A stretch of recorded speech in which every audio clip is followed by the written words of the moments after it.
Welcome. We're going to be starting here. I think we have Greg Moody logging in. We'll see if Mindy makes it into the room as well. And we're going to get rolling here in a second. There you go, Master Moody. Good to see you. Hey, And sir. I see Mindy logged in and is not on stage, to use Demio terminology. And we are good to go here. I have a little graphic that I just stumbled across that I thought might be a useful tool to describe what most people, frankly, as financial advisors, coaches, consultants, and in all businesses seem to do. Mr. Moody here, does this describe what we encounter a lot? Yeah, this is really exactly what happens, and it's a misunderstanding of how business operates. Really, I mean, you get somebody working really hard to get their business going, and then after it seems to work, they stop realizing what got their business going in the first place. Yeah. And our promise of today's webinar. There's Mindy. You have new glasses, Mindy, or yes? I just not seen those. Yep, you just haven't seen these. Hey, those are good. And apparently my new glasses for Stephen. Yeah, we got my new glasses have stopped traffic. Well, for everybody that's listening here, we've got a lot of stuff happening. We're trying to get everybody starting 2024 off really, really well. We're going to be covering quite a few things today as we wait for Stephen to get reconnected here. Here he goes. One of the big mistakes that advisors are making is that what this graph really represents is, in most cases, it's related to getting enough new clients. That they think that clients have to come in spurts, because they get enough referrals, they get enough, or they get a little burst of referrals, and then they've got some clients, or they get a burst of business because they did a webinar and they get some people coming in from a webinar. And so that's what happens with these peaks and valleys. Or they're struggling and then they freak out and go, well, I got to get some stuff happening, so I'll go talk to people, or I'll go call some people, or I'll go try to get some business happening. And it's really a poor way to do any kind of business. And yet it seems to be the common way that we end up seeing a lot of our clients and a lot of people before they start working with us do business. And that's what we really need to start with, is in anybody's, I can't take the slide up because Stephen put it up, but in anybody's practice, we need to have enough things going on that you can be really at this peak all the time, that you have enough leads coming in and enough clients that you can work with, and even better, clients that you want to work with, clients that are going to be the right kind of people for you to work with. It doesn't mean that we're being judgmental about people, but if you really enjoy working with people pre-retirement, or you really enjoy working with people that are in the medical profession, you really enjoy working with people that are in the real estate profession, whatever is going to be your favorite group of people to work with, you have a good group of those clients and a consistent flow in, so that you can be picky enough, and this boom time consistently is happening. And hey, Stephen, good to have you back. I was talking about how to keep the boom time being the normal time, and then you can be consistently having a business that you're happy with, instead of a business that you're having financial stress and then freaking out at the bottom.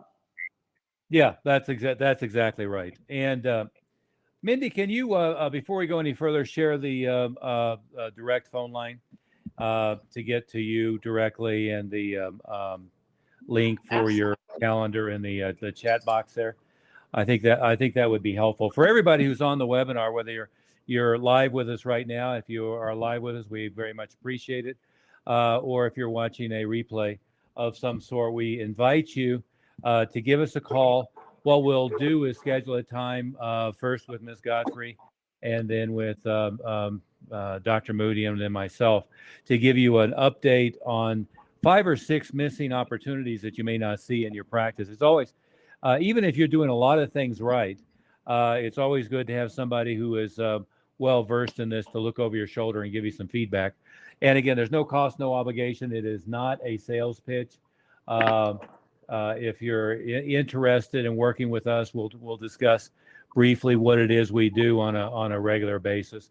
But if you're interested in working with us, great. If you're not, that's fine too. But it is a chance to give you just a little bit of free objective advice on how your practice is looking. So there are the both a calendar link to schedule a time on Ms. Godfrey's calendar, or the direct phone number to give her a call. But sorry about my internet connection. There's something about this time of day that my supposed to be the best internet connection you can get for a business line in the mountains of Evergreen, Colorado, seems to fritz out about 2:00 on any given day for some reason. So I apologize for that.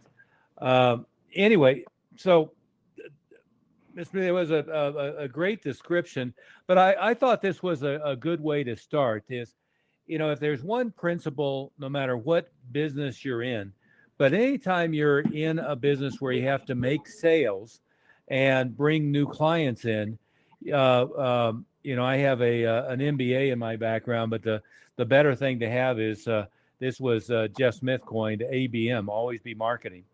You can never take your eye off of that ball.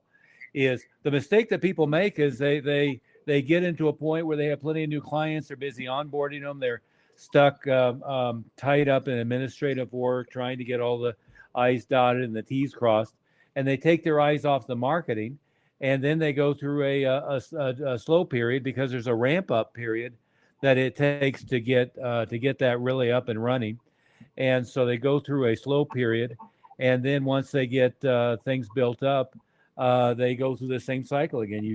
You've got to always be marketing, and it's the way to move upscale, by the way, in your clientele, is to have way too much opportunity, and then be able to be picky, rather than having 2 or 3 meetings a month and you feel like you've got to take everybody you talk to. You want to expand on that a little bit? It's having a next bus coming helps a lot in your perspective of things. Well, yeah, and then it's a powerful feeling. You can, when you're talking to somebody, you don't have to think from a scarcity mentality. You think from an abundance mentality, that the next person that you talk to, you can talk to from the point of view of that you want to help them, rather than, geez, I hope that they'll start with me. I hope that they'll work with me. And part of that idea is coming up with why you're going to be the right kind of person for your niche and your market.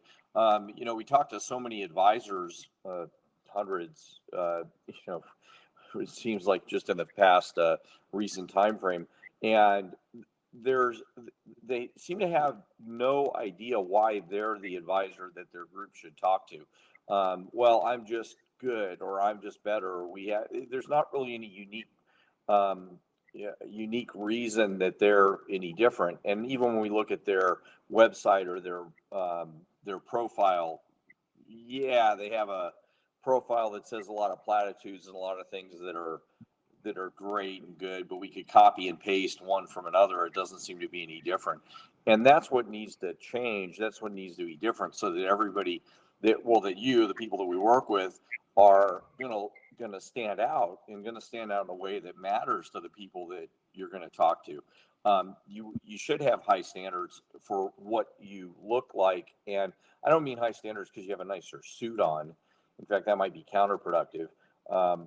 But high standards, in that your expectations would be that you have a lot of people that are looking for you, and then you're going to be able to pick and choose a little bit more. Yeah. And if we were going to, the promise of the webinar was 5 things you can do to kick off 2024 with record results. And let's go through a short list. And as usual, we'll probably actually end up with 9 or 10 before we're done. But if I were to start, is most advisors we come across do not really have a solid sales system in place to onboard new clients. Now, they think they do, and they have an administrative process with here's the data we need, and here's the passwords we need, and here's the stuff that we need to uh, direct your money and so forth.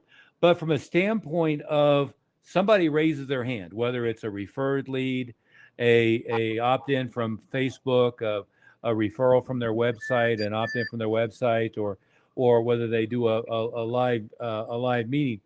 Most advisors really don't have a good systematic lead follow-up mechanism and follow-up mechanism. One of the organizations I talk a lot about, and financial advisors love to hate them, but it's Ken Fisher and the Fisher Investments. But what I'll say about them is they have great direct response marketing, and advisors that I talk to who tell me LinkedIn doesn't work, or Facebook doesn't work, or other social media doesn't work, or Google doesn't work, or TV doesn't work, or newspapers don't work. I hold up for them the full page ad in the Wall Street Journal, show them the TV spot that's on, at any given moment on the various news channels, show them, we've collected the Facebook ads and other ads that they've done. Of course it's working. They wouldn't be spending millions of dollars on it. What my criticism of that organization, as good as it was, and Greg, and Mindy, I don't know if I relayed this conversation to you. I was talking with Dan Kennedy last week, and I said, I use Ken Fisher as an example, use him in the book, but having played prospect, they're horrible at lead follow-up. They do a horrible job. And he said, oh, yeah, I actually talked to Ken about that.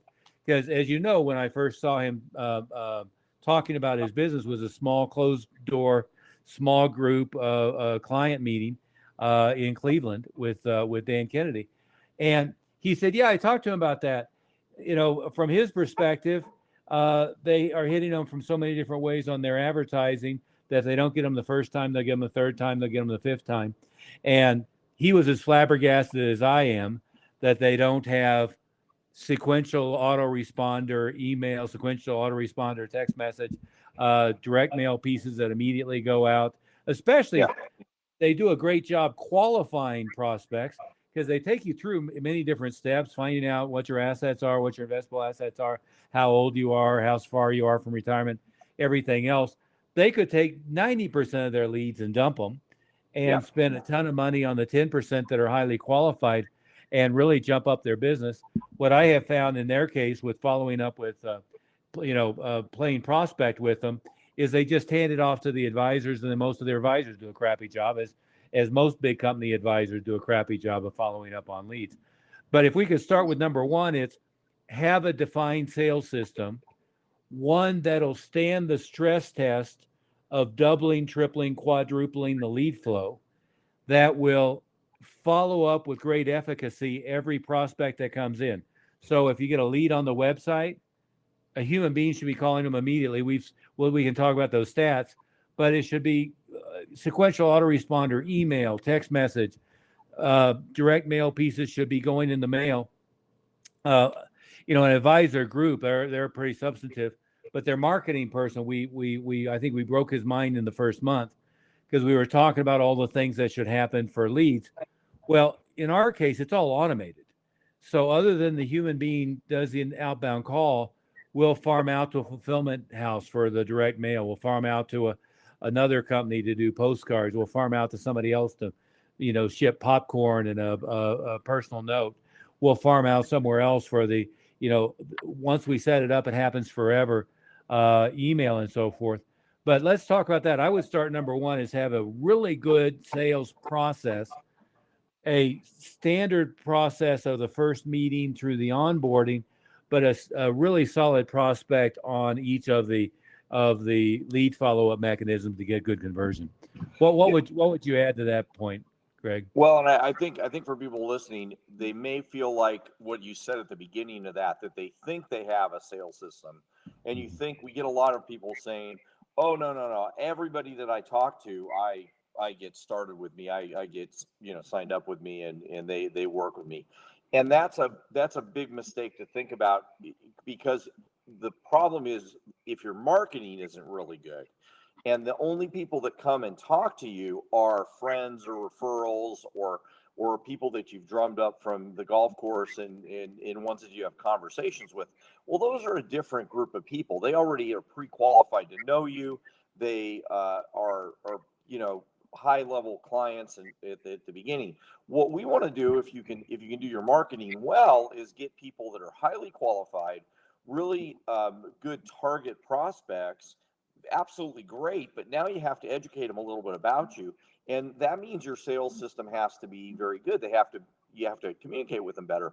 So what ends up happening is when we get a really great lead flow for the client, then that sales system that they don't have, because they've only been working with high level referrals, client referrals, or people that are randomly coming into their office once in a while, pretty much desperate to get started. They ready to throw money at them. Well, those guys are easy. They're laydowns, and when you get the other kind of a big lead flow coming in that we can help you with, then it breaks that process. So that's why this is really important to talk to understand what Steven's talking about. And from the point of the lead generation on, and I think for a lot of people listening too, they're not getting much in lead generation. So that might be confusing. And I know we're going to cover that in a second. Yeah. And I might go further. A lot of times they, the confuse having a, what I'll call a suspect, somebody who fits into their target niche, which is another point of conversation we'll have. They confuse having somebody in their target niche with having somebody who truly has raised their hand. And that's a very different thing. What we want to do is we want to, in almost all cases, put some kind of offer in front of them, wait until they have raised their hand. In other words, they've said, yes, I'm interested in learning more about this. And now they're a prospect because they've shown interest in the subject. And then once they've shown interest in the subject, all of our time and effort really should be going into people who have shown good interest in the subject, not just, they're a doctor who live in my area and I target doctors. So I think that they're a prospect. Yeah, it's very different. It's understanding the difference between people that have shown interest or not. And then what we also find is that there's very little work done once people have shown interest. They treat them the same as a suspect, as you mentioned. Somebody that has come to my webinar and listened to me talk, and then there's very, very little work done properly on getting those people to set appointments. Maybe they hand them their business card, or they show them a slide that says set an appointment if you like. And instead of getting from 50 people coming to a webinar, instead of getting 25 appointments, they're getting 3 or 4. And for some of you listening, you might have done webinars and gotten 5% or 10% appointments, and it really should be a huge number from those kind of things. Yeah, and I think there's a misunderstanding too. For instance, when when the pandemic hit, there's a lot of advisors who are doing a pretty good job with live event marketing, and then they just went flat and they didn't know how to adapt. That's something that we did a really good job with our clients. Is most of them were up 10, 20, even 30% during that year, because we showed them how to adapt and how to adapt quickly to the new world. Yeah, absolutely. Yeah.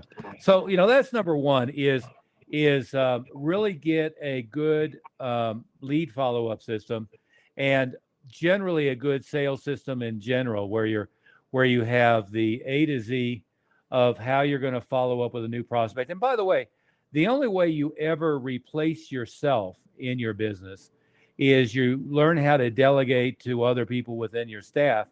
And if you don't have the system in place, if you haven't scripted it, outlined it, exactly what the different processes are, you can never hand off to somebody. I this is kind of an aside, but I find generally financial advisors are just horrible at delegating.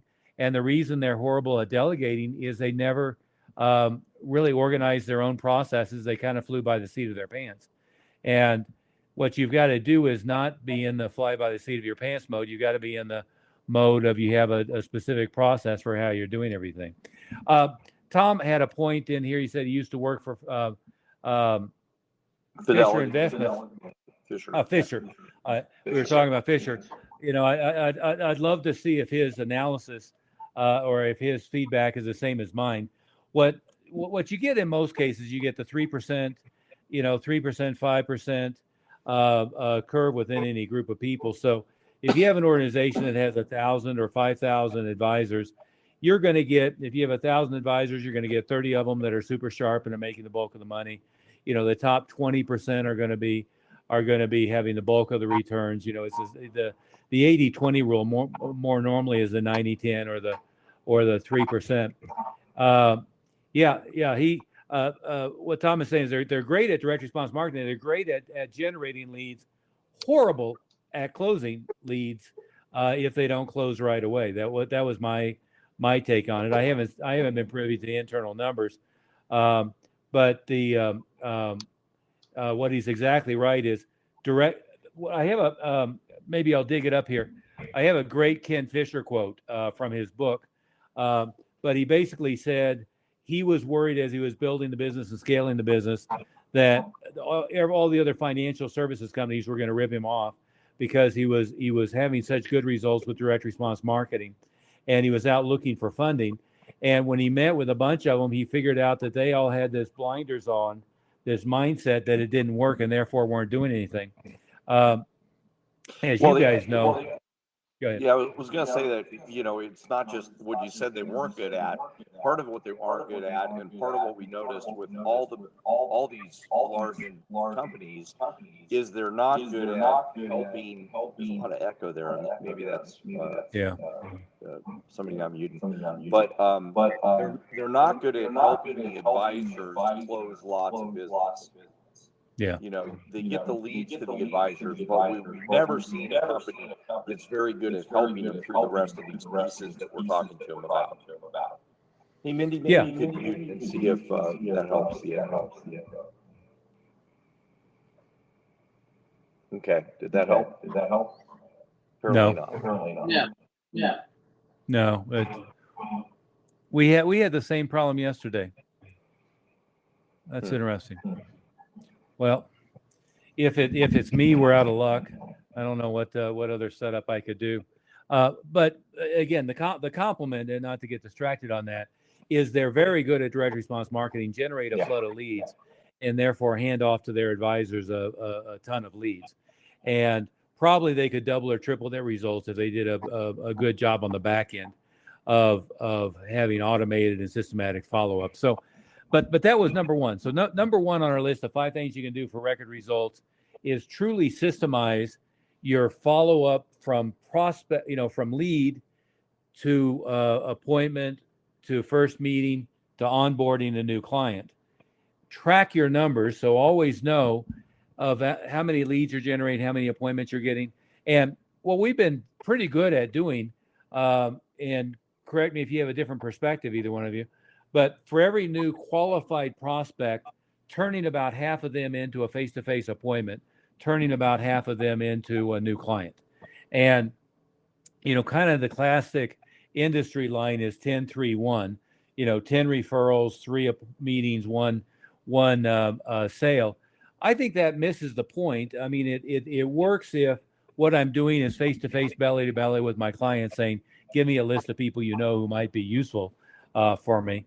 But you can do much better than that if you're running marketing generated at getting people to raise their hand who are naturally interested in what you're doing.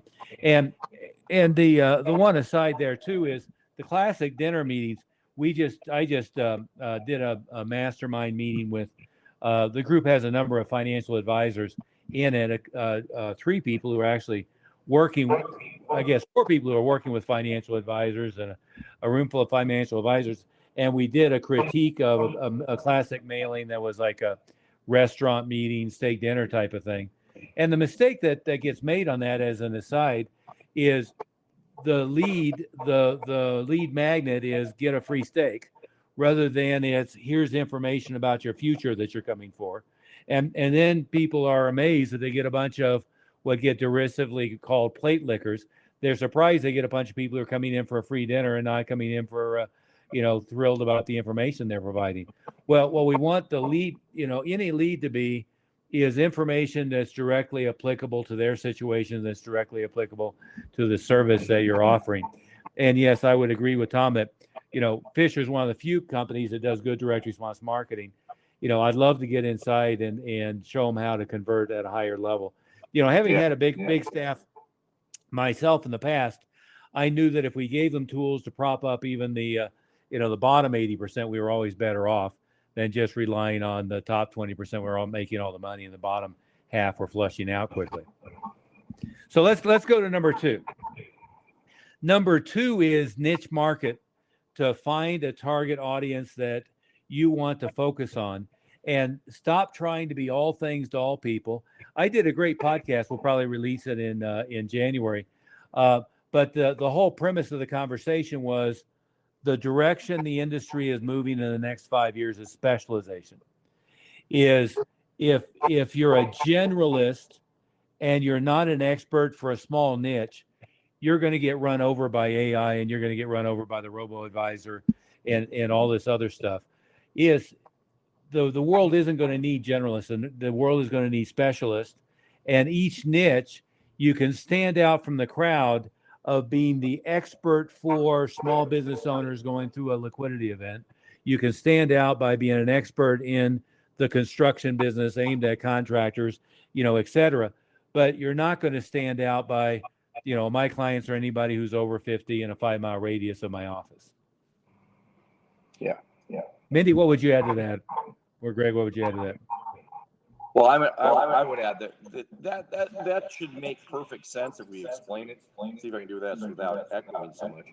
But that should make perfect sense if we explain it. That if you're doing something like I want to work with people. Steve, why don't you mute? See if that while I'm talking, that'll do it. But yeah, that's very echoey. Yeah, give me a second. But yeah, if you want to work with people that are going to be over 50 in a 5-mile radius or 20-mile radius, you're really not saying who you are, or you're not speaking anything to anybody. I mean, that's like just saying that you're a financial advisor, that you like to work with people on their retirement. I mean, I don't know how that gives any message to anybody.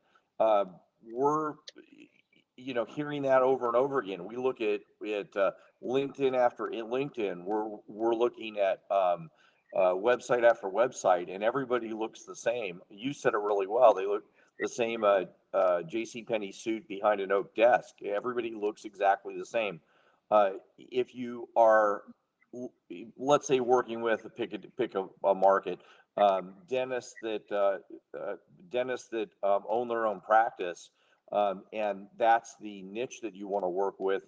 Now, people that are dentists that own their own practice can hear about you, and you can help them with their financial needs.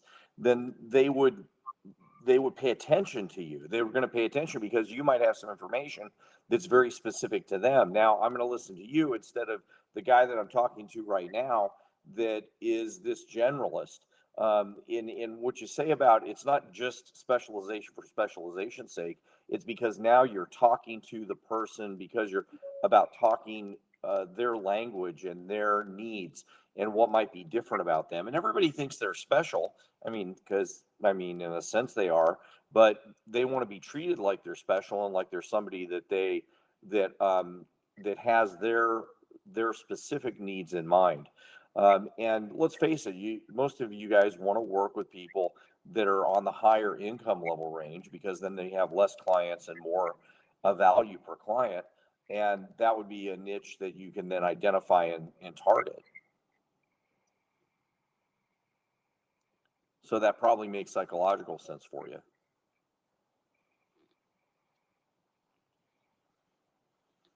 And now we're seeing if Stephen can get off mute.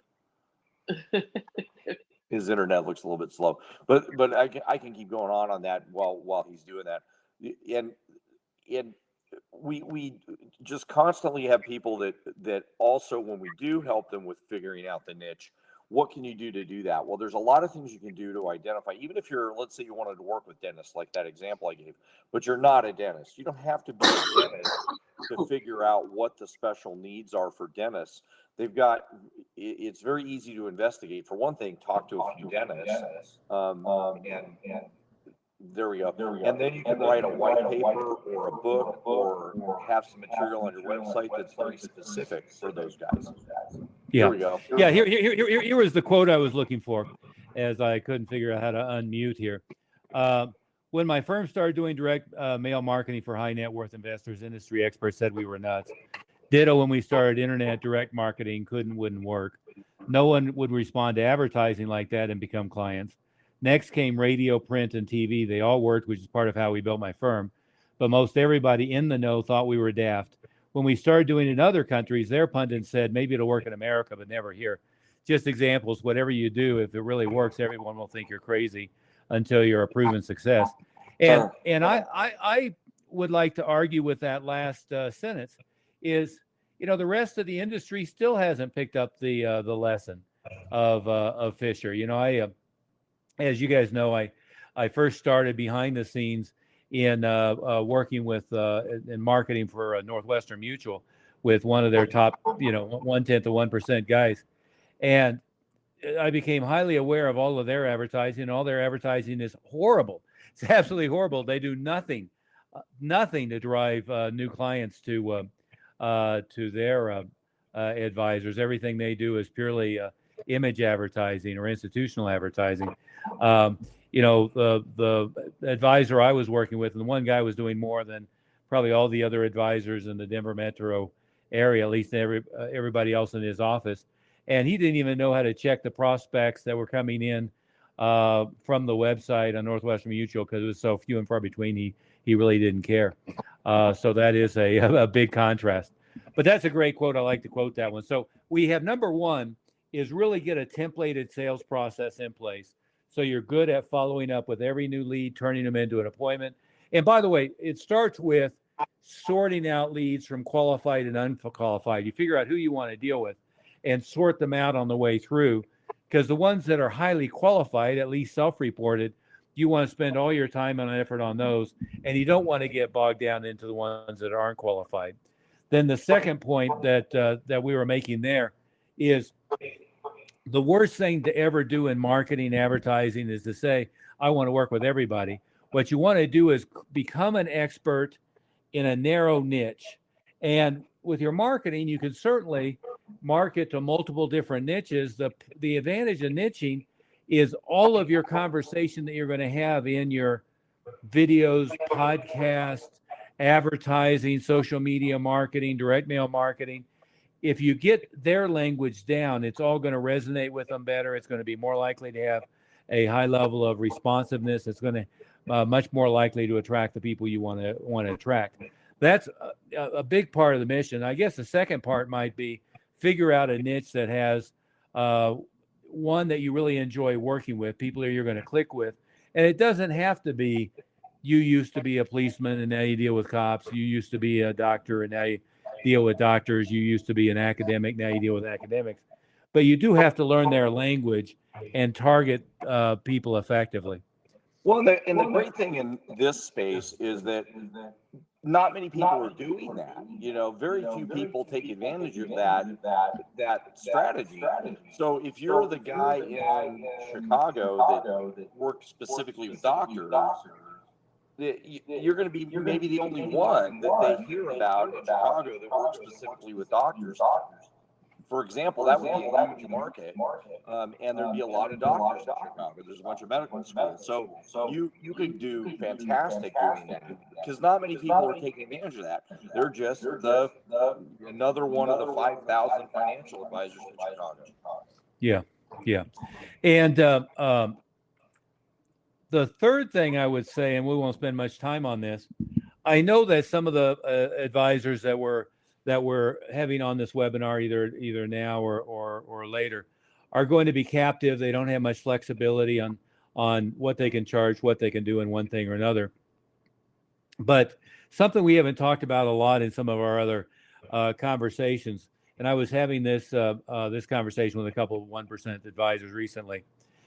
One of the ways, if you have a niche that's a upscale niche where you really want to focus on being the advisor, is part of it is you've got to, and I talk a lot about that in my book. And by the way, everybody on the webinar, reach out to Mindy and we'll be happy to give you a free copy of my book, both digitally and physically.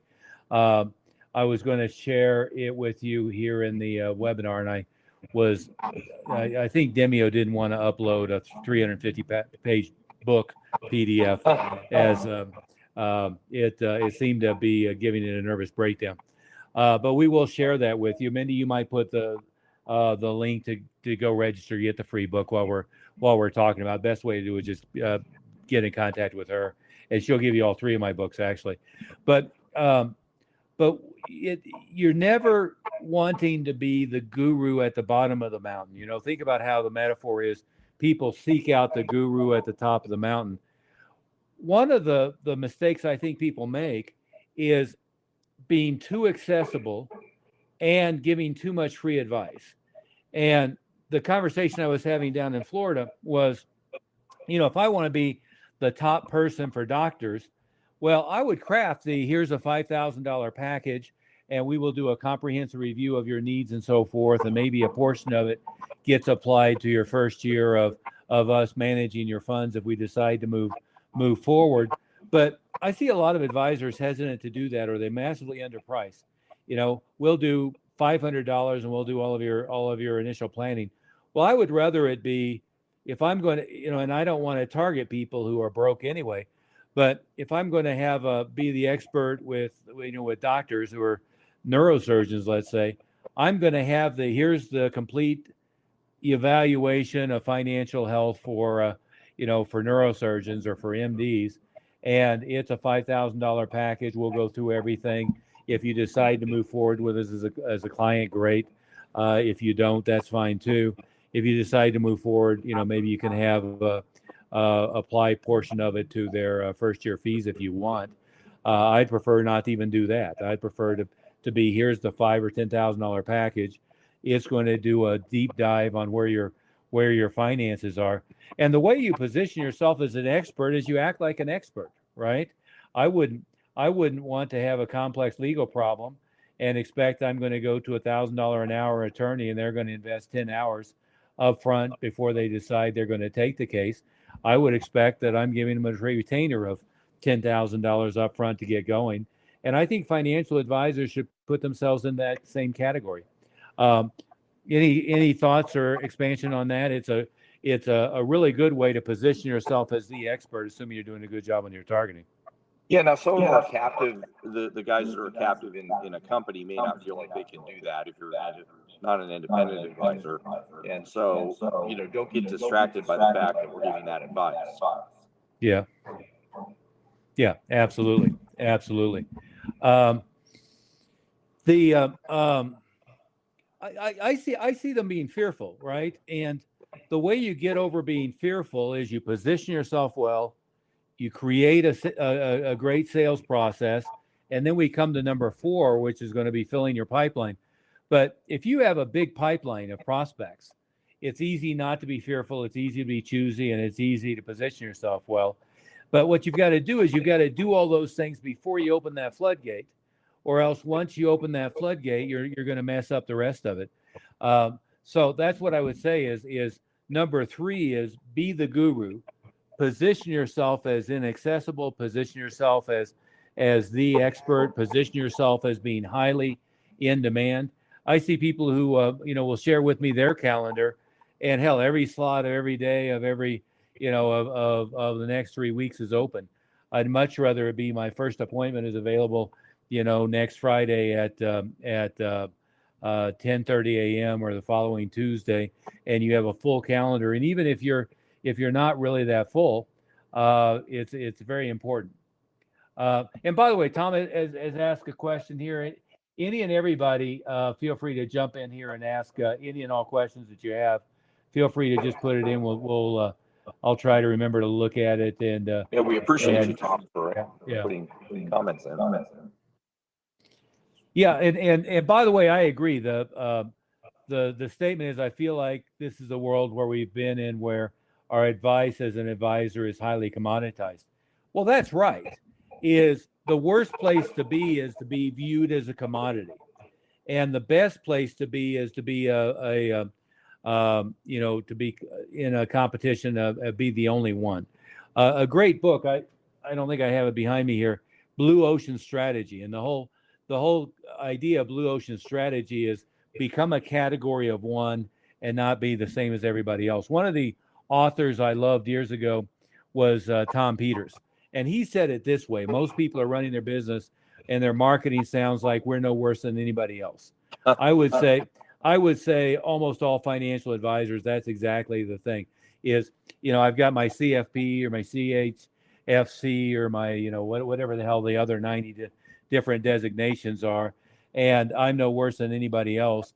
Well, the base level that somebody should expect of you as an advisor. It was Theodore Levitt from Harvard, a great marketing expert, and he talked about, he did it like a target, where the center was the expected product, the next layer was the expanded product, and then potential product.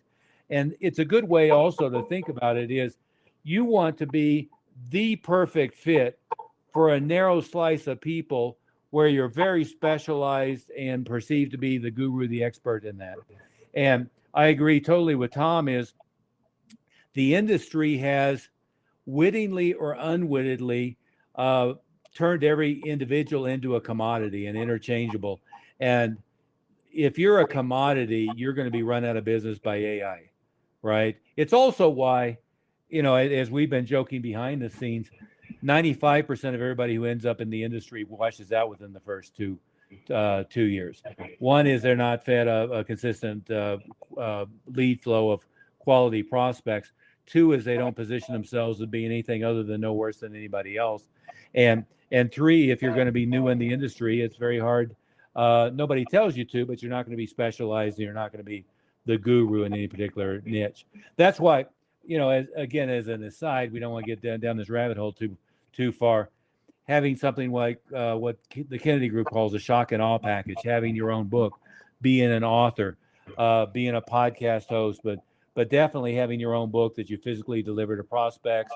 And as we were talking about yesterday, it's so easy now to have 20 of them. If you want to specialize in medical, you could have the book on the 10 things that every RN needs to know to secure their financial future, the book that every anesthesiologist needs to know, the thing that every neurosurgeon needs to know, and every one could be very tightly targeted and speak in the language of what that is going through.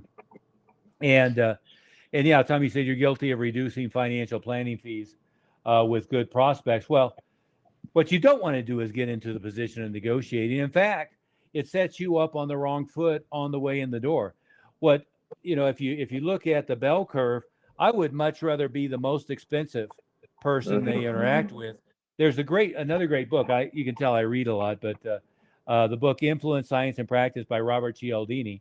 The great quote out of that is, absent other objective criteria, price determines perception of value. And really, it doesn't matter that you're CFP, 100,000 advisors are CFPs, or 90,000, or whatever their current number is, or whatever the other designation is. What they're going to see, just like choosing a lawyer. I mean, if I go into a lawyer, I say, I have this complicated tax problem, and they say, okay, great, no problem, we'll handle it for $50 an hour. I'm going to wonder whether they're really capable of handling this or not. But if they quote me $997 an hour or $1,250 an hour, I'm immediately going to go to, this must be the best person in the niche on this. Now, there is a point at which you can price yourself out of the market, but most people do the opposite. What they do is they start negotiating on price, and therefore they position themselves as desperate, not the leading expert in the field, and then they start competing on price. And you can't compete on price because you're ultimately competing with zero, right? You're competing with people who can do it on their own. AI is going to take over I truly believe there's going to be a flushing of about 50% of advisors the next 5 years, because why wouldn't AI take over the bottom 50%? It'll do as good a job as the run-of-the-mill guy who's no different from anybody else. Well, when you say about the lawyer example, I think it's important to mention that what some people are thinking about is they think about, well, the other advisors are charging X and the other advisors are charging Y, and they try to place themselves in the middle, and that's like the stupidest pricing strategy you could ever have. If you were going to price yourself the cheapest, that sort of makes some logic, because at least, I mean, if somebody were pricing on value, or on I'm sorry, on who's going to pay the least, that makes sense. It's a stupid plan, but that would make sense. If you were the most expensive, it's going to be you must be the best, right? I mean, that would make some sense. But the middle makes no sense at all. It has no pricing logic whatsoever. But yet we have people all the time that want to do that. They think that makes sense. I don't want to be the most expensive. That's you either want to be the most expensive or you'd want to be the cheapest. Those would be the only two pricing strategies that would make sense. And we're advising everybody to be the most expensive. And as you and I would always say, we want to be double the most expensive, or the next price person, because I want to be perceived as twice as good. Yeah. Well, and it maybe to when I did my MBA, they talk about the bell curve and A tail, B tail, and A tail is Bic pens and B tail is Mont Blanc or Waterman or something like that, or whatever is more expensive than a Waterman. I'm not that much into pens. I ended up with these Watermans because they'll survive being in my pocket all day. People keep giving me Mont Blancs and then they fall apart within about 3 weeks. The little top comes unscrewed. I've lost them out of my pockets so many times. I'll never have another one at this point. Don corrected me because the true pen aficionados, whatever the right way to say that is, like when he was in Italy, they all had their little pin case and carry them around in a little leather case. Well, if I have to baby it, I don't want it. Yeah. But what I was going to say on that A tail, B tail is, it's very tough to make money at being the cheapest of anything, but it's impossible as a financial advisor. There's going to be if you're going to do a good job, you're going to do a certain amount of labor and so forth. And I know, I mean, before anybody gets, tries to correct me, there are certainly companies where they're selling life insurance policies to everybody, and they're working the trailer parks, and they can be the cheapest and work on volume. But that's a hard way to make a living.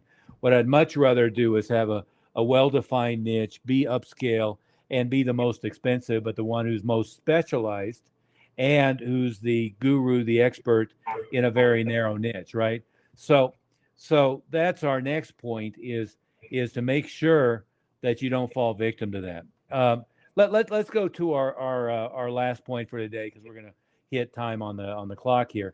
But it's open the floodgate of prospects. And at one end of the spectrum, it seems like financial advisors think that the only way they can get clients is referrals. And then what they do is they pester their clients for who do you know? And then they think that 10-3-1 formula is the only way to go. And on the other end, there's, again, I'll quote Dan Kennedy, there's the marketing inset. Somebody was asking what the book, Blue Ocean. Yeah. It's Blue Ocean Theory, or the Blue Ocean. What was the full title? Yeah. It's by Roger Wayne. Yeah. Blue Ocean Strategy. I would say I would recommend you read my book first. But the book I mentioned is Blue Ocean Strategy by W. Chan Kim.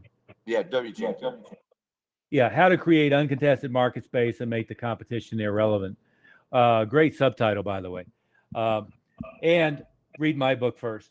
So read Extraordinary Marketing for Financial Advisors. We'll even gift you a copy. But right, I mean, that one. Our your book is going to be very specific to everybody here. Yeah, and there is a full chapter. I don't call it that, but there is a specific chapter on Be the Guru, make yourself a category of one. But let's go to the next point of open the floodgates of prospects. And where I was going with that was Kennedy's quote is marketing incest, and most industries suffer from marketing incest. And, we have worked across multiple industries. Mindy, you've worked with authors across all different types of subjects in the Christian community, the Christian youth market, running big conventions and training sessions and so forth. And Greg, you've worked across multiples in, being both a rocket engineer to a psychologist and everything in between. But what I will say is almost all industries suffer from it, but I have never seen one that's worse than financial advisors. Perhaps CPAs are as bad about this, but they suffer from is marketing incest. You think about, I'm a financial advisor, and I look around at what everybody else is doing, and most of them discount Fisher, strangely enough, and they look around at what everybody else is doing, or they get inside of Northwestern Mutual or Mass Mutual or some other big RIA, and they look around at what everybody else is doing and just do the same thing. And the first mistake in any industry, certainly the industry that I came out of, which was strangely running martial arts schools, but when you look at what everybody else is doing and do what they're doing, is the problem is you're looking at the 90% that aren't doing particularly well, and you're missing out on the 3% that are kicking ass, right? So one mistake is to look at what everybody else is doing and make the false assumption that that's the success strategy. And in fact, Earl Nightingale's quote was, if you go into a business and don't have a good business strategy, a good success strategy, look at what everybody else is doing and do the opposite. And I think that's a really good way of saying it. But most advisors end up in really a narrow mindset of they can do like steak dinner, lure them in with the filet mignon and then pitch them on retirement planning. Those work. It's the lure that gets missed is wrong. Getting people in a live meeting, whether it be at a community college venue, in a library, in a high-end restaurant or whatever, if you get them in the door with the right logic, it works if you do a really good job of converting to appointment. And Greg, one of the things we saw, big, very successful advisors still doing a horrible job at, here's the example, doing a webinar or a dinner meeting, getting people to raise their hand and register, doing a horrible job converting them to live participants. But then if they didn't convert them to live participant, doing nothing at all about converting them to an appointment and then to a client until they showed up at a live meeting, right? Well, and I think, even worse was, what is, I know the example you're thinking of, is at the registration for the live meeting, they had their address and their information and all the possible things you could need to set an appointment prior to the live meeting. So yeah, it was even completely out of their mindset that they registered them up to a month in advance, and they could have called them and had a couple good reasons for them to set their meeting with them prior to the webinar. But instead, they had about a 40% show rate, and so 60% of the people that very likely could have done something before, they lost 100% of that 60%. Yeah. And then so it was not just that, but then at the live meeting, they didn't do a very good job of setting appointments. Yeah. Oh, and by the way, on that book talk, definitely read my book first, but then read Influence, Science, and Practice if you haven't read that book. That should be required reading for anybody who's in any level of persuasion. You should read that, and it's the best marketing and sales book probably written from a standpoint of human influence and persuasion. But so moving on, that open the floodgate is, we know there's all kinds of ways to generate high quality prospects. The first thing to do is determine who it is you want. And then there are strategies that are working great for financial advisors on LinkedIn. The problem with LinkedIn for financial advisors is all of them are there, right? So if there's one place where you want to go where you're not fighting your competition, that's probably the worst environment where you're, fighting your competition. The good thing is, once you have niched tightly, is it gives you a good breakdown of, if I want to go get business owners or C-suite executives in the tech industry or something like that, I can target them. And by the way, you can get a great list of those people without it being marketing and LinkedIn. What I think that advisors make the mistake in LinkedIn is trying to do everything organic and not just buying advertising. We get a little bit higher cost per lead than other social media, but a higher quality of prospect by just going and buying advertising rather than trying to do it organically. But you can do cold outreach strategies, cold email strategies. You can do posting and getting visibility on LinkedIn, which is probably the least productive. And then you can just go buy targeted advertising at the people you want, target them very closely. Same thing is working. Facebook is working really well, especially if you're niche targeting an audience. We'll go get a quality list of MDs or something like that, target them, but then we can target them by profession within there, by targeting group membership and pages they've liked and so forth. But the thing that people miss a lot is direct mail. And people keep talking about it being old school and being snail mail, and in fact, the company that we're working with, Greg, you and I hadn't talked about this, Brian of Profit 911, now rebranding themselves as Jurassic Marketing. We were, he's calling it Jurassic Marketing because people think of direct mail as dinosaur age at this point. But direct mail works better than ever, and it works great for cold prospecting, works even better for once you've got a warm lead, follow up on warm leads. And people who haven't done direct mail before, that's usually where we start.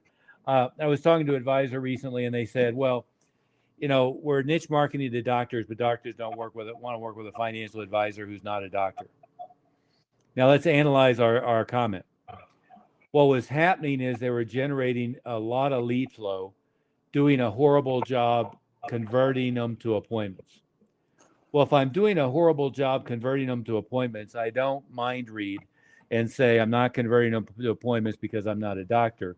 What I do is say, what is it going to take for me to do a good job of converting them to appointment? And, the first question was, how are you following up? Are you doing sequential follow-up with them? Oh, yeah, we're sending them email. Well, how often are you sending them email? Once a month. Yeah, it was once a month. Yeah. Okay, are you physically mailing to them? No. Are you okay? So you're not doing sequential direct mail to them? No. Are you sending them a big package of your qualifications, branded towards doctors and why you're great? No. Well, you can, you go through the list and all of a sudden you figure out, well, of course you're not converting a high percentage to appointment. Well, we know targeted quality prospects, we should be able to convert half of them to an appointment, right? Once they've raised their hand. So if I can convert half of them to an appointment, then we have to have that follow-up system. But the way you develop the lead flow, that's why we ended up with that painting back there. I saw that advertised. I'm a big fan of Leroy Neiman. I've got a number of other of his prints, but I saw this one. Of course, everybody will immediately recognize it probably as a facade of Wall Street, of the New York Stock Exchange with Thomas Jefferson. I don't think that New York has managed to get rid of that Thomas Jefferson statue yet. Hopefully that one's still there. I haven't heard that they took it out. They took Thomas Jefferson out of City Hall, and they took Teddy Roosevelt out of the Museum of Natural History. But I don't think they've gotten rid of that Thomas Jefferson. But the reason we had that statue was because of the Parthenon. Mindy, you have a picture of the Nashville Parthenon there that you put up on the wall. The Nashville Parthenon, if you don't know, is an exact replica of the actual Parthenon without all of the destruction from age. It's how it looked originally. But the way to develop a flood of traffic is to have 5, 10, and 20 different things going on every month that's driving traffic. So if you want to create traffic from referrals, you've got to create an extremely aggressive client communication strategy where you're communicating with your clients regularly, staying in front of them. By regularly, I really mean every day by email, at least once a month or twice a month by direct mail, maybe a newsletter and some other touches every month, where you're hosting live events, whether it's online or in person, for your clients. But the way to generate referrals in line is constant client communication, pass along tools that you share with your client education on what your capabilities are and the wide range of things that you can do with your clients. And so you pass along tools, books that you create and give to your clients. One advisor I was working with did so many referrals by creating a book. And basically what they did is they gave every client 5 copies of their book and had for their clients to share. They started creating a new book every quarter. And so they had now we're talking little books, not big books, but a new little book every quarter on specific topics. And every time they created a new book, every client got 5 copies. If they had a meeting with them that month, they gave it to them physically. If they didn't, they mailed it to them with a cover letter. If I want to make sure you got this, the advisor could give them a signed copy of the book, and here's 5 for your friends for you to pass along. Well, pass along tools, reports, books, events that they can invite their friends to, webinars, Zoom meeting, meeting in your conference room, dinner meeting, whatever it would be. But you got to have referral systems where you make it easy for your client to invite their friends and plug their friends into it. That should be one pillar, is 4 or 5 different things that you're doing to generate referrals.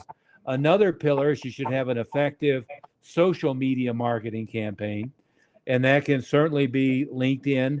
There's, we know, I think now 7 different things you can do on LinkedIn that works pretty well, but 7 different strategies on LinkedIn, but also Facebook works well if you're doing good narrow niche marketing on Facebook. You should have a direct mail strategy. You should have we could go through this list forever, but we want to have 20 different things that we're doing every month, so we have a bunch of different feeders. Mindy, Greg, what would you add to that? Yeah, and each of those has some small tweaks that I think what happens is we end up with this.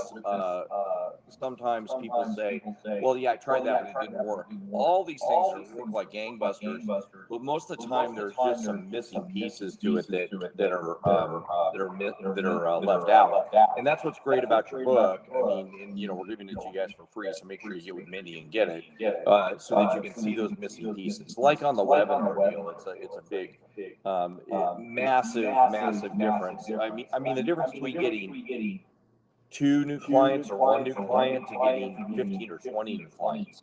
And that's not an exaggeration. There's no BS on that at all. So we really can make a big difference in the effectiveness of each of those. And that's for like every one of those events. Yeah. Every one of those activities. Yeah. And we'll have to wrap it up pretty quickly, but Mindy, what would you add to this? You've been kind of quiet there. What would you add to this conversation so far?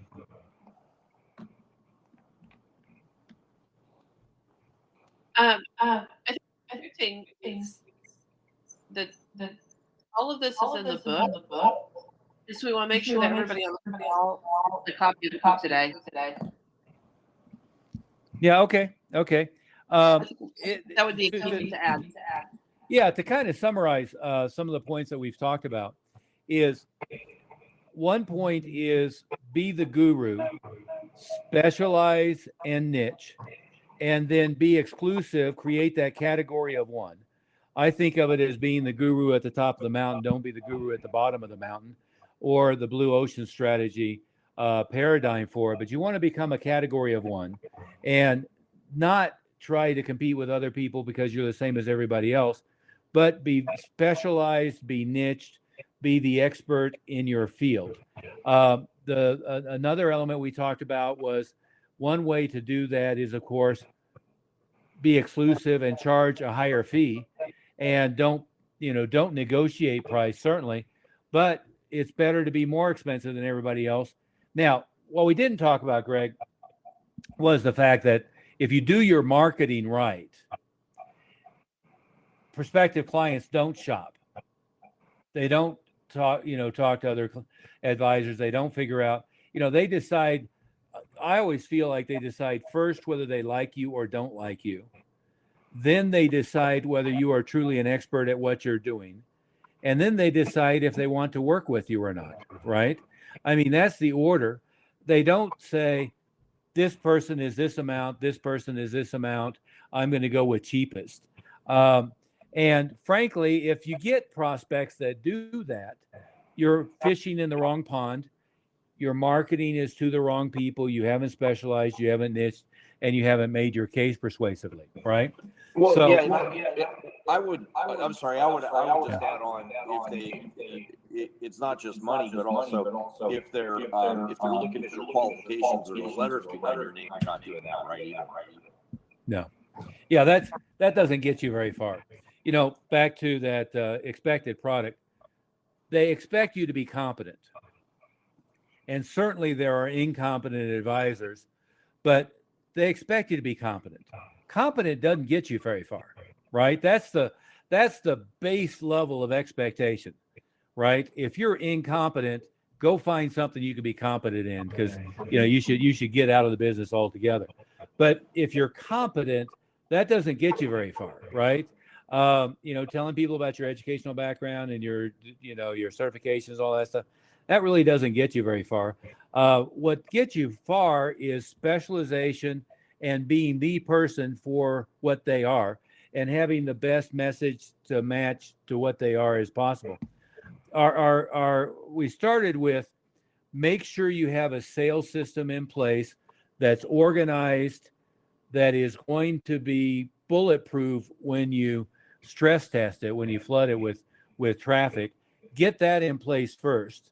Specialize in your niche, charge a fee up front to really solidify your position, and make sure that you're never negotiating on price, that you're at the high end of the market, perhaps the most expensive in what they do, not at the low end of the market. Then make sure that you have 20 things going on at each given time. Greg, you made a really good point. On every one of these things, we have advisors who say, oh no, that won't work. And in almost all cases, it's as soon as we go through the checklist of here's 10 things to do to make it work, they didn't do those 10 things, right? And the example we were using a minute ago is the reason for doing a live event or doing a webinar isn't so much to get them to show up, it's to get the registration.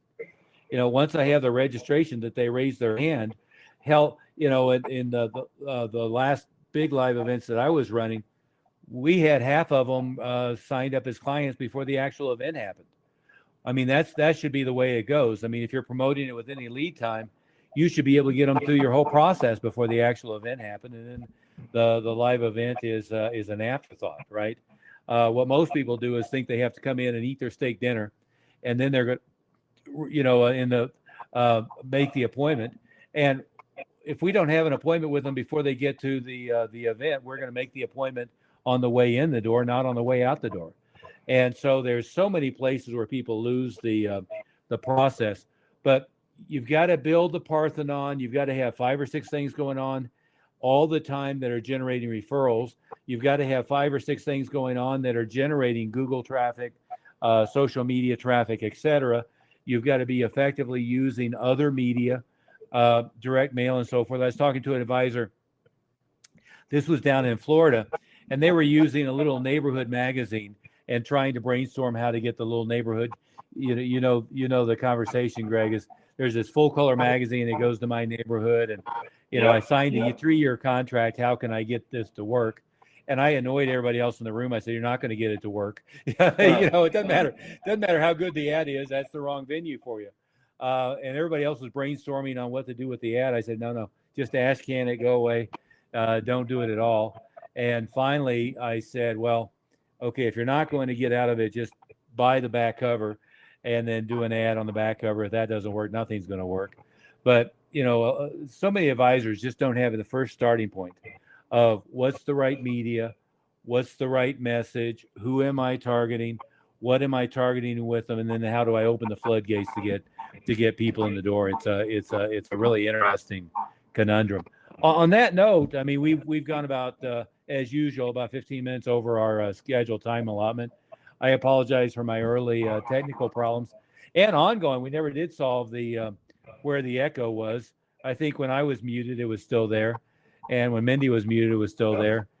You know. No, when you muted, it was gone. So I think we. Oh, was that it? Yeah. Well, that's interesting. Yep. See, if I'm talking now, it's okay. 1, 2, 3, 4, 5. Yep. I don't know. Mindy's number is 303-808-8719. The link to just schedule an appointment is here. Our website is Advisor Wealth Mastery. Thank you for everybody who attended live, and for everybody will be a much larger number to see the replay. Thank you, and we love to talk to you, and we'll gift you a free copy of the book. Yeah. Looking forward to talking. Yeah, thank you. And guys, you want to meet in our other meeting room? Yeah, For a second? that'd be great.